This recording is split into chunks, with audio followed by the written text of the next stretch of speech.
Hello everyone, how are you doing today? Hope you're doing great and welcome back to another English session with Bumbo Languages. Today we're gonna study lesson 8 from the book 504 absolutely essential words in English. سلام همگی، امیدوارم حالتون خوب باشه و به جلسه دیگه از درس زبان انگلیسی با بامبو لنگویج خوش اومدید. امروز میخوایم با هم درس 8 کتاب 504 واژه رو بخونیم و با 12 لغت جدید دیگه آشنا بشیم. پس با من همراه باشید و اگر هنوز ما رو سابسکرایب نکردید حتما سابسکرایب کنید و زنگوله رو هم بزنید تا خیلی سریع از آخرین ویدیوهای ما مطلع بشید. با من همراه باشید. Let's get started.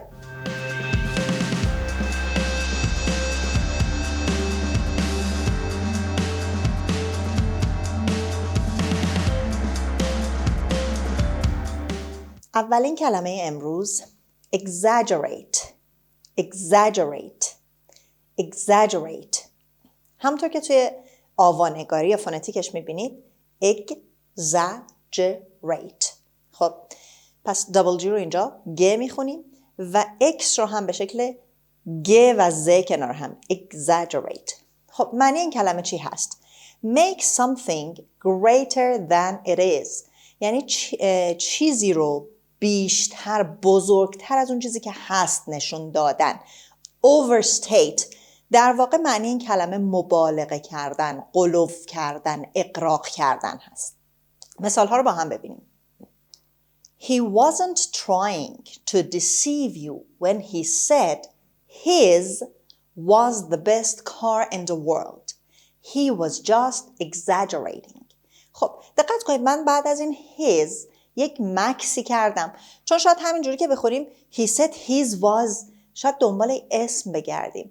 نه، اینجا این his ضمیر ملکی هست. در واقع his به his car برمیگرده، یعنی این کار تو دل این his نهفته است. his یعنی his car که ضمیر ملکی اینجا هست نه صفت ملکی و بعدش هم نیازی نیست کاما بذاریم و به اندازه‌ای هم که من مکس کردم نیاز نیست شما مکس کنید. من مکس بیشتر کردم که کامل متوجه بشید. So I read it again. He wasn't trying to deceive you when he said his was the best car in the world. He was just exaggerating. یعنی او وقتی که گفت ماشینش ماشینش بهترین ماشین دنیاست سعی نمی کرد شما رو فریب بده. دیسیو به معنی فریب دادن بود دیگه. در واقع من از آخر جمله اومدم معنی کردم ها. او وقتی که داشت میگفت ماشینش یا وقتی که گفت ماشینش بهترین ماشین دنیاست سعی نمی کرد شما رو فریب بده. He was just exaggerating. او فقط داشت مبالغه میکرد، فقط داشت اغراق میکرد. Example 2. The bookkeeper exaggerated her importance to the company.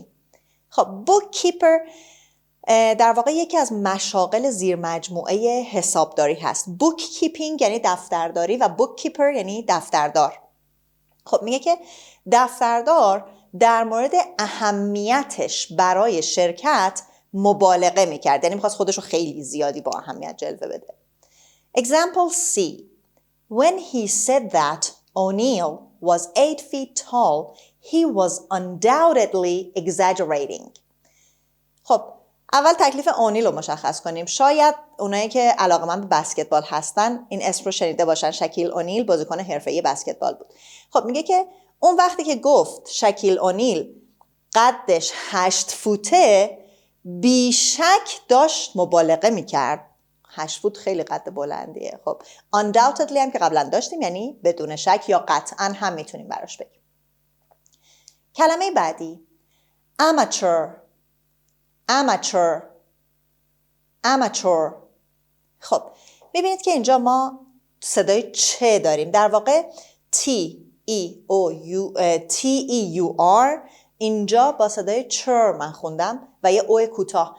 در دیکشنری اگر چک کنید در لانگمن 2 تا تلفظ امریکن، هر 2 تا هم امریکن هست غیر از تلفظ بریتیش. هم میتونید بگید amateur، هم میتونید بگید amateur، یعنی ت و شوا بذارید براش. هر 2 تلفظ درست هست. حالا من این یکی رو انتخاب کردم. amateur. A person who does something for pleasure, not for money or as a profession. خب این کلمه قطعا براتون آشناست دیگه. تو فارسی هم ما میگیم آماتور. آماتور یعنی چی؟ یعنی غیر حرفه‌ای. آماتور تازه کار. شخصی که کاری رو something STH رو قبلا با هم داشتیم something کاری رو برای لذتش for pleasure برای تفریح و لذت انجام میده، نه به خاطر پول و نه به عنوان یک حرفه. پس کسی که حرفه‌ای نیست میشه چی؟ آماتور یا غیر حرفه‌ای. خب مثال ها رو با هم ببینیم.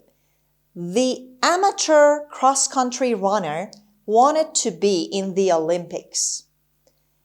خب cross country به دو صحرایی میگن cross country. خب cross country runner دونده غیر حرفه‌ای یا آماتور دو صحرایی میخواست که در المپیک باشه. Example B. After his song, Don was told that he wasn't good enough to be anything but an amateur. خب میگه که بعد از آوازش، بعد آهنگش به دان گفته شد. Don was told. این جمله مجهوله، یعنی یک کسی به دان گفت. به دان گفته شد که او به اندازه کافی خوب نیست که چیزی جز یک خواننده آماتور باشه، یعنی یک خواننده غیر حرفه‌ای باشه. با مدلی که آواز خونده قطعا نمیتونسته پروفشنال باشه. مثال بعدی. Professional golfers resent amateurs who think they are as good as the people who play for money. خب گولفرز میشه گلف باز، کسایی که گلف بازی میکنن دیگه. گلف بازان حرفه‌ای از آماتورها یا غیر حرفه‌ای هایی که ضمیر موصولی داریم فکر میکنن به اندازه کسایی که برای پول بازی میکنن خوبن بیزارن. یکم جمله طولانیه و در واقع 2 تا جمله تو دل همه، ترتیبش شاید سخت باشه. یعنی بعضی از این غیر حرفه‌ای یا آماتورها فکر میکنن انقدر خوبن که مثل حرفه‌ایایی که برای پول دارن بازی میکنن بتونن بازی کنن و اون گلف بازای حرفه‌ای از این جور آدما بیزارن. Number 3. Mediocre.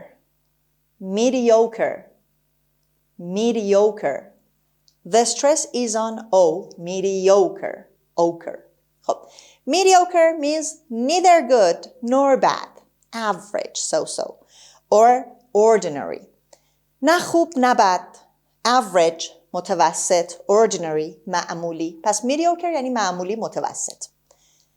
Example A.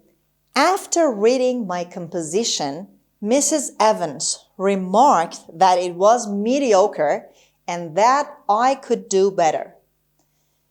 یعنی خانم ایوانز بعد از خوندن انشای من my composition به معنی انشا، بعد از خوندن انشای من به من گفت که این یک انشای معمولی بود یا اون معمولی بود و من میتونستم بهتر بنویسم. I could do better. بهتر انجامش بدم، بهتر بنویسم. Next example. Howard was a mediocre scientist who never made any unique discoveries. خب هاوارد تو فارسی میگیم هاوارد. هاوارد یک دانشمند معمولی بود، متوسط بود که هیچ کشف منحصر به فردی نکرد. همینجور واسه خودش دانشمندی بود. Example C. The movie wasn't a great one. It was only mediocre. خب میگه اون فیلم یه چیز خوبی نبود، فیلم خاصی خارق‌العاده‌ای خاصی نبود، فقط یه فیلم معمولی بود. خب و میبینید که پس mediocre به معنی معمولی و به عنوان adjective در همه اینها داره به کار میره. پس mediocre خودش adjective هست. تخته رو پاک میکنم و با 3 کلمه بعد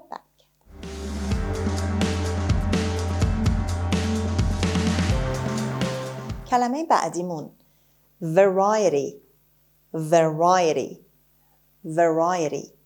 The stress is on r sound. Variety. It means lack of sameness or a number of different things. خب variety به معنی فقدان نبودن. lack خودش به معنی نبودن هست، تو همین درس داریم. نبودن یک نواختی، یعنی چیزی که شبیه هم نباشه. خب نبودن یک نواختی یعنی چی؟ یعنی گوناگونی، تنوع. خب پس lack of sameness or a number of different things، انواع گوناگون چیزی رو میگیم variety. معمولا هم میگیم a variety of، با اینکه گوناگون هست ولی میگیم a variety of. Look at the examples. El Dorado restaurant serves a wide variety of foods. یعنی رستوران الدورادو غذاهای بسیار متنوعی سرو میکنه. البته اگر بگیم انواع بسیار متفاوتی از غذا سرو میکنه هم درست هست. wide رو اینجا به معنی زیاد یا بسیار ترجمه کردیم. یه wide به معنی گسترده، پهن هم بود، اما a wide variety یعنی انواع بسیار زیاد، انواع گوناگون مختلف. B. The show featured a variety of entertainment. یعنی نمایش سرگرمی‌های گوناگونی رو نشون میداد، سرگرمی‌های مختلفی متنوعی رو نشون میداد. Example C. He faced unforeseen problems for a variety of reasons. یعنی او به دلایل متفاوتی، دلایل گوناگونی، دلایل مختلفی با مشکلات پیش بینی نشده روبرو شد، مواجه شد. کلمه بعدی valid. خب کلمه آسونی هست به لحاظ خوندن و استرس هم قسمت اولش هست، روی و هست. valid. It means supported by facts or authority or sound or true. خب valid دیدین بعضی وقتا پسورد میزنه password is not valid، معتبر نیست، درست نیست. خب پس خود valid به معنی درست، معتبر، موثق. supported by facts or authority یعنی چیزی که با در واقع واقعیت ساپورت میشه، حمایت میشه. پس همون موثق میتونیم معنیش بکنیم. sound هم اینجا به معنی صدا نیست. something that is sound it means it is valid یعنی معتبره. مثال رو ببینیم. The witness neglected to give valid answers to the judge's questions. خب یعنی شاهد از دادن پاسخهای درست به سوالات قاضی غفلت کرد یا کوتاهی کرد، یعنی سعی کرد جوابهای درست نده. Example B. Rita had valid reasons for denouncing her father's way of life. ریتا دلایل موثقی، دلایل معتبری، دلایل درستی داشت برای اینکه شیوه زندگی پدرش رو محکوم کنه یا سرزنش کنه، نکوهش کنه. داشتیم در درس‌های قبل دیناونس رو. Example C. When Dave presented valid working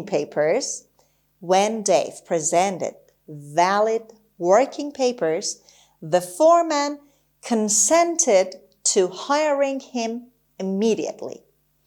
یعنی وقتی که دیو working paper به معنی کاغذ هست دیگه، یعنی اوراق کاری. منظور اینجا پروانه کاری هست.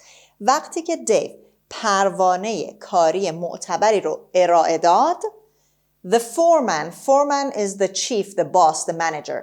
رئیس موافقت کرد با استخدام فوری او، یعنی با استخدام فوری او موافقت کرد. اینجوری بگیم بهتر. Immediately, at once, right at once یعنی فوری، بلافاصله. Next word is survive.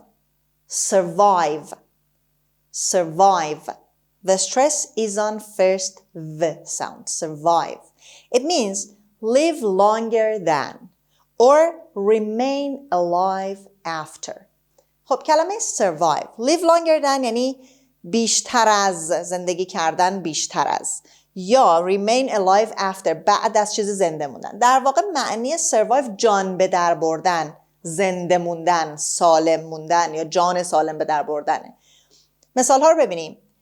It was uncertain whether we would survive the torrent of rain.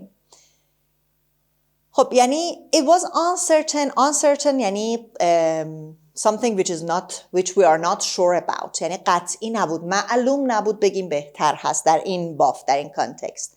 معلوم نبود که ما از باران سیلاسا جان به در ببریم یا نه.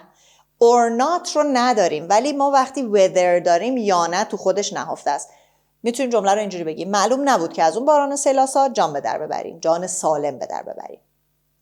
مثال بعد: Some people believe that only the strongest should survive. بعضی از مردم معتقدن که فقط قوی ترین ها باید زنده بمونن. خب خیلی نظر واقعا به نظر من نادرسته. Example C. The space capsule was built to survive a long journey in space. خب space capsule رو که قبلا داشتیم، کپسول فضایی بگیم یا همون سفینه فضایی دیگه.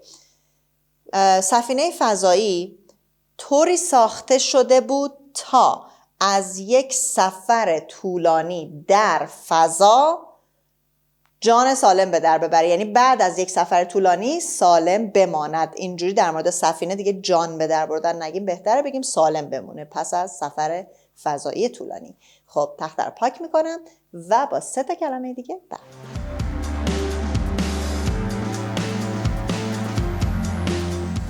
کلمه 7.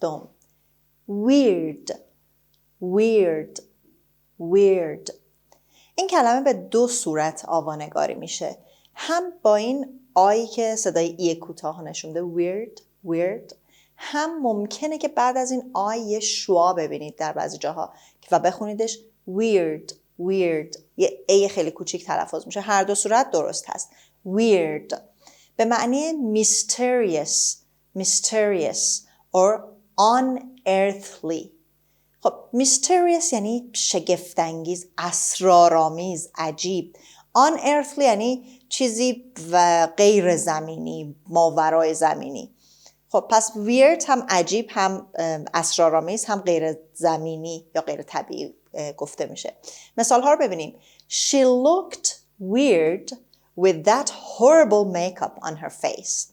یعنی او با آن آرایش وحشتناک روی صورتش عجیب به نظر می‌رسید. She looked weird.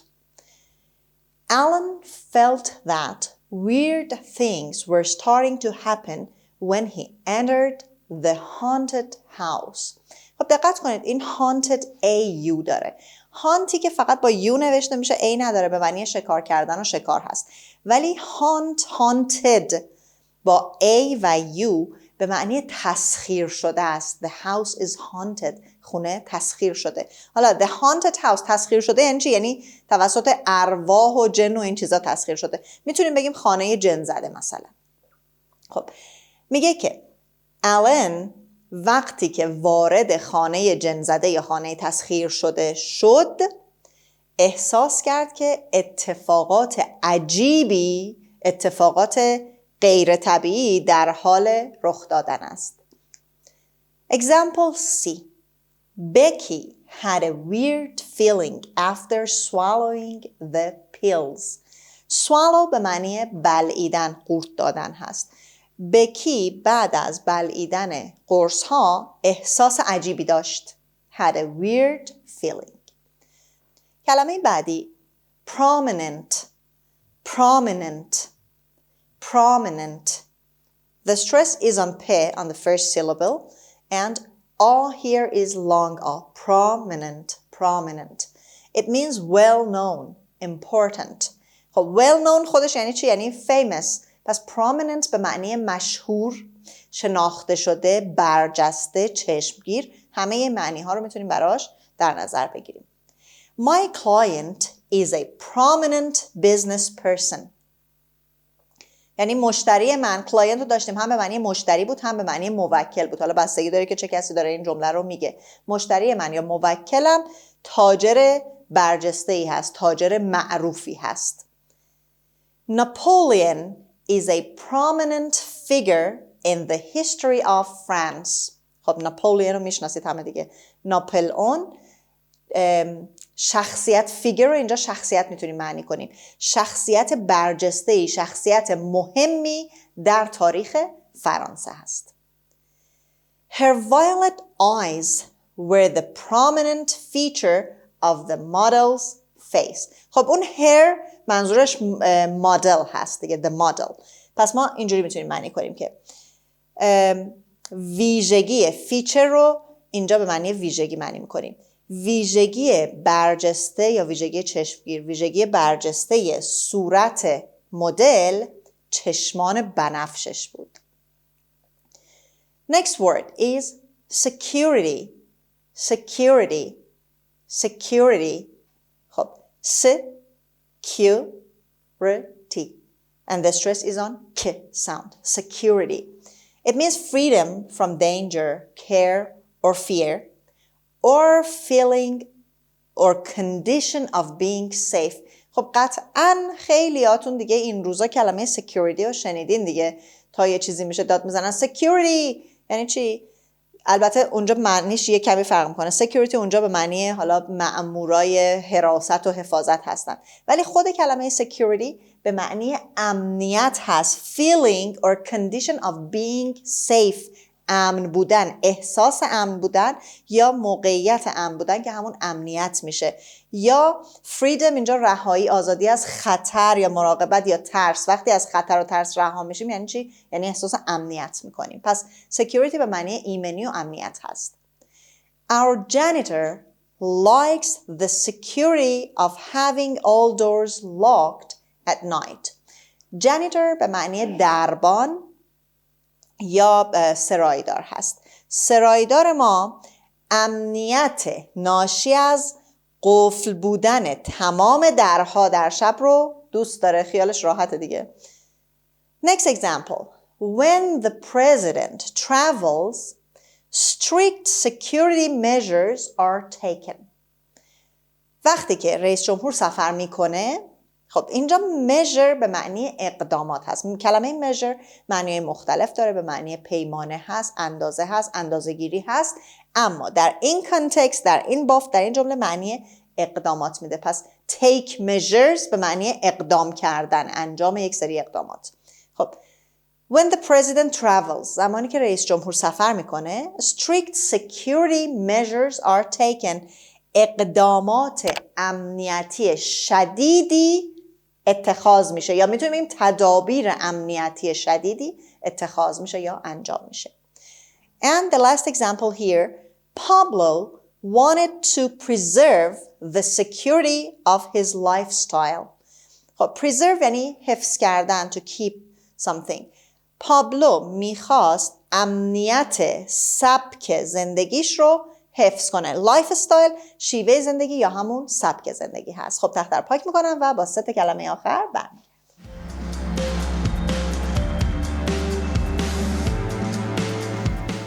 The next word is bulky. Bulky. Bulky. The stress is on the first syllable. B. Bulky. It means taking up much space or large. Bulky رو قبلا هم داشتیم. به معنی چیزی که جای زیادی میگیره، جاگیر، حجیم، بزرگ، یا به زبان خودمونی گنده. Charlie and Morty removed the bulky package from the car. چارلی و مورتی بسته جاگیر رو، بسته گنده رو از ماشین خارج کردن، بیرون آوردن. Example B. The massive desk was quite bulky and impossible to carry. یعنی میز بزرگ، میز عظیم خیلی جاگیر و حمل اون غیر ممکن بود. Impossible یعنی غیر ممکن. Carry یعنی حمل. پس میز بزرگ خیلی جاگیر و حمل آن غیر ممکن بود. C. His client wanted an item that wasn't so bulky. Olsen told us.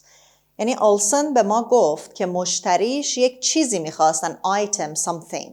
یه چیزی میخواست، یه آیتمی رو میخواست، یه وسیله رو میخواست که خیلی بزرگ و جاگیر نباشه. The next word is reluctant. Reluctant. Reluctant. The stress is on the second syllable, on L. Reluctant. It means unwilling. Unwilling به معنی بیمیل، کسی که تمایل به کاری یا چیزی نداره، یا از روی بیمیلی هم میتونیم معنیش کنیم. It was easy to see that Herman was reluctant to go out and find a job. It was easy to see. یعنی دیدن این موضوع آسون بود که کدوم موضوع؟ که هرمن برای بیرون رفتن و پیدا کردن شغل، پیدا کردن کار تمایلی نداشت. میتونیم این جمله رو یه جور دیگه هم معنی کنیم. بگیم به راحتی، به آسانی میشد دید که هرمن برای بیرون رفتن و پیدا کردن یک شغل تمایلی نداشته، مایل نبود. The next example. The patient was reluctant to tell the nurse the whole gloomy truth. یعنی بیمار تمایلی به گفتن تمام واقعیت غم‌انگیز به پرستار نداشت. بیمار تمایلی نداشت که تمام واقعیت غم‌انگیز رو به نرس بگه، به پرستار بگه. Next example. I was reluctant to give up the security of family life. یعنی من مایل نبودم، من نمیخواستم امنیت زندگی خانوادگی رو از دست بدم یا رها کنم. Give up. And our last word for today's lesson is obvious. Obvious. Obvious. The stress is on the first syllable, obvious, and it's definitely an adjective. گفتم کلماتی که OUS آخرش داره adjective هستن، صفت هستن. It means easily seen or understood. یعنی چیزی که به راحتی قابل دیدن یا فهمیدن هست. Clear to the eye or mind. چیزی که برای چشم یا برای ذهن واضح باشه. Not to be doubted. چیزی که تو شکی نیست. Or plain. تمام اینا معنیش یعنی واضح، آشکار، بدیهی. چیزی که درک و دیدنش خیلی آسونه. It was obvious that the lumberjack was tired after his day's work. یعنی بدیهی بود که lumberjack یعنی چوب بر. بدیهی بود که چوب بر بعد از کار روزانش خسته بود، خسته باشه. بدیهی بود که خسته باشه. Next one. The fact that Darcy was a popular boy was obvious to all. این موضوع که دارسی، یا میتونیم بگیم این موضوع که، حالا موضوع رو میتونیم نگیم، این که دارسی پسر محبوبی بود برای همه آشکار بود. یه چیز خیلی واضح و آشکار و بدیهی بود برای همه. And the last example. The detective missed the clue because it was too obvious. خب کلمه clue رو داریم. clue به معنی سرنخ هست. detective به معنی کاراگاه. خب اگه بخوایم جمله رو معنی کنیم از اول، بعد بگیم که کاراگاه سرنخ رو از دست داد. از دست داد یعنی ندید، پیداش نکرد، نگرفت. چرا؟ Because it was too obvious. قبلا براتون گفتم که too به معنی خیلی هست ولی معنی نگاتیو داره. It has a negative sense. یعنی بیش از حد یه ویژگی رو داشتن که باعث یه اتفاقی که ما نمیخوایم بشه. به خاطر اینکه بیش از حد واضح بود، جلوی چشم بود. پس میتونیم اینجوری بگیم سرنخ به حدی واضح بود که کاراگاه اون رو ندید. خب این هم از کلمات و مثال های امروز. رسیدیم به بخش words in use. در این بخش تمام 12 تا کلمه‌ای که یاد گرفتیم رو در یک متن در کنار هم میتونید ببینید. عنوان متن هست The Guitar. It is impossible to exaggerate the popularity of the guitar. 1 out of every 4 amateur musicians in the United States plays the guitar. Even a mediocre player can produce a variety of music with this unique instrument. Trying to find valid reasons for the guitar's ability to survive through the years isn't hard. One weird theory by a prominent musician states that guitarists find security hiding behind the bulky instrument. But most people are reluctant to accept this idea because there are more obvious reasons for playing a guitar.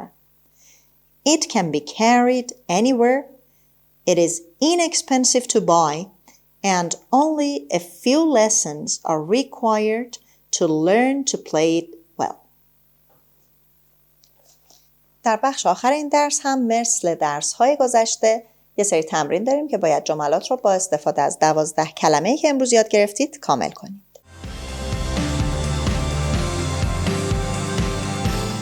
خب دوستان عزیز، درس امروز هم به پایان رسید. امیدوارم که این 12 کلمه جدید رو هم خوب یاد گرفته باشید و با مثال‌های اون آشنا شده باشید و حتما تاکید میکنم درس‌ها رو از اول دائم مرور کنید که درس‌های قبلی فراموش نشه و تمرین‌ها رو هم حتما حل کنید. در جلسه آینده در ابتدای جلسه میتونید پاسخ اونها رو ببینید. Till next session, take good care of you and goodbye.